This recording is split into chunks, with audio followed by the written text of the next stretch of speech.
WEFUNK. We funk. And it's kind of a movie news too, but the big Christopher Nolan movie, Tenet, that's been, delayed because of Corona. This one's starring Robert Pattinson and John David Washington. Denzel Jr.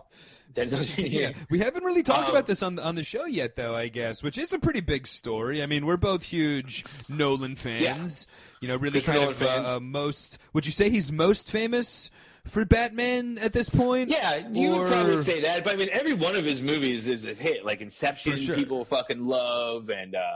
even going back to his early stuff, Memento is one of like the cult movies, Correct. Early 2000s.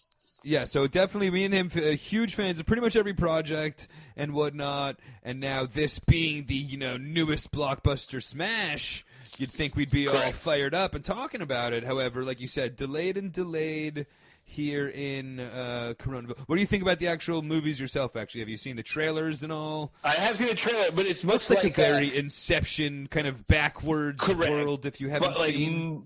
Yeah, there's like some kind of like time travel-y stuff involved, it looks like. Everything's going backwards. Much the like bullets come out of the guns. Huh? Yeah. But much like every Christopher Nolan movie, they're like shrouded in secrecy. You know what I mean? Like until they come out, you really don't know anything about them. I mean, I think we can take one little clue from the title that I'm putting together, okay? And I haven't done any research or read this, however. I did notice that the title is what's it called? A palindrome? Where the last letter is the first, yes, like race car. So Tenet is a palindrome, and the whole trailer makes it look like it's a cyclical.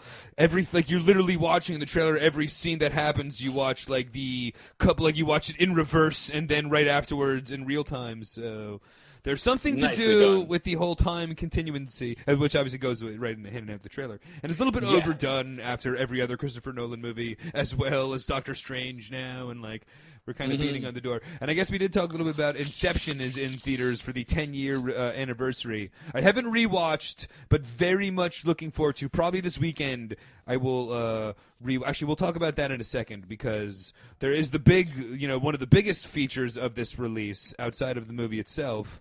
Is correct, is that the fact most movies have been doing, even the ones that have been braving the theaters, have also been doing theaters and video on demand, or hey, just video on demand. Christopher Nolan is fuck no, man, this is my movie. You need to see this thing in IMAX with the sound and the big screen. So it's actually, I think, one of the first times, I guess the New Mutants we even talked about comes out this weekend too, but it's one of the first ones that are fucking theater only, man. Yeah, this is a theater only, a very red state release from from the Florida mask ban territory.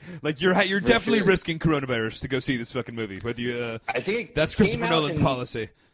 I think it came out in London over the weekend, and there's video of Tom Cruise was posting himself on social media going to check this thing out in the theaters and urging everybody to go back to the theaters. It's time to support theaters again. I mean, how do Scientologists feel about coronavirus? In all honesty, I guess I'm sure they don't believe in it. I would love to make fun of Tom Cruise for the next half hour. However, it is kind of cool to see major stars supporting these arts to help. I'm not trying to even give my feelings of if they should be coming back. Especially in London, I've got no idea if they're ready or whatnot.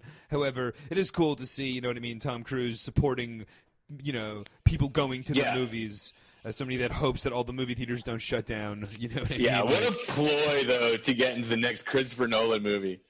Yeah, that's true. From the very Kenny Smith, let me make this all about Tom Cruise. Let me Instagram me watching this movie instead of watching the movie. Fucking douche. Yeah. Exactly. I could only not make fun of him for so long, I suppose. I guess in all honesty, Christopher Nolan has delayed this one.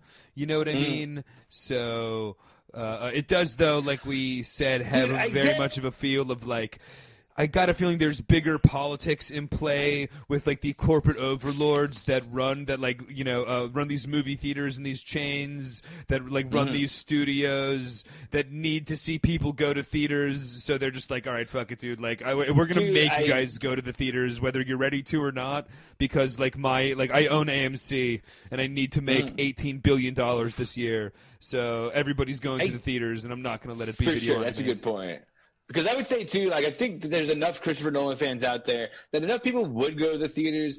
I would even say, like, okay, fine, this weekend, theaters only, but, like, next Friday, release it on video on demand. You know what I mean? Like, but I mean, like, where does this leave me and you that are big New York, that are big Christopher Nolan fans, however, live in New York City, that it hasn't been approved, and it's like, so what? We're gonna be shit out of luck until this fucking, you know what I mean? Like, when am I gonna get the chance to watch this? Put it on demand also. You know what I mean? Exactly.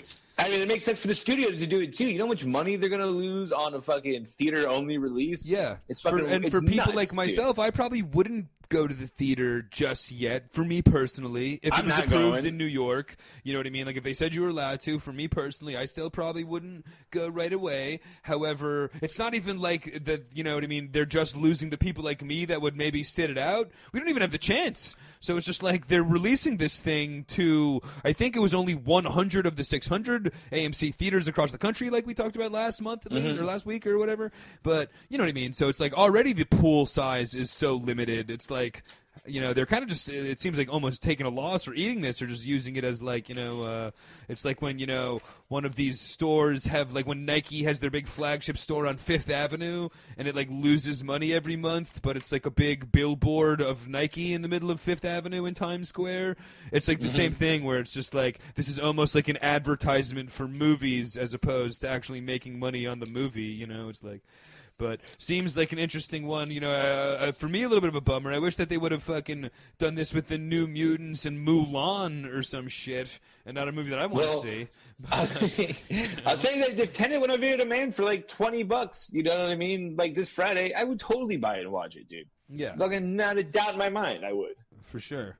Shit, I got duped into the King of Staten Island. And it doesn't really even look that great, to be perfectly honest. Like the trailer, I think it'll be good. Again, like I think it's good, and I love Christopher Nolan and all, but it was, and again, that's what I was going to say about Inception. In lieu of, in honor of not being able to watch because the theaters aren't open, instead I'm going to watch at my home the 10-year anniversary of Inception, which, like we talked about, is as well at the select AMCs that are opening. But I remember watching it 10 years ago and loving it. I don't think I've seen it since. I feel like I'm ready for a rewatch. So this weekend, in lieu of the Tenet, I'm going to watch Inception. And next week I'll talk about that like it's 2010. Cool. And I'll watch Interstellar again, man. It'll be the best. It'll be the best week. It'll be the best podcast ever. But I'll tell you what, man, for even like, and just talking about as Christopher Nolan fans, even a movie like Interstellar, which is definitely the bottom of my list of Christopher Nolan movies, either that or the third Batman movie, The Dark Knight Rises. Why would you say that about The Dark Knight Rises? I still liked them both enough where I'm not going to call them bad movies. I guess Dark Knight Rises, I would say, would be. But, you know, all of his movies are still like just. Yeah, he's a good director. What do you want? Yeah, what do you want from us? And I mean, honestly, definitely just taking it really up a notch with the Batman trilogy, just in terms of, like, now he's like an iconic director after one of the most successful franchises ever, you know what I mean? Like, he's got a lot more heat on him than just the cult Memento following, but... For sure.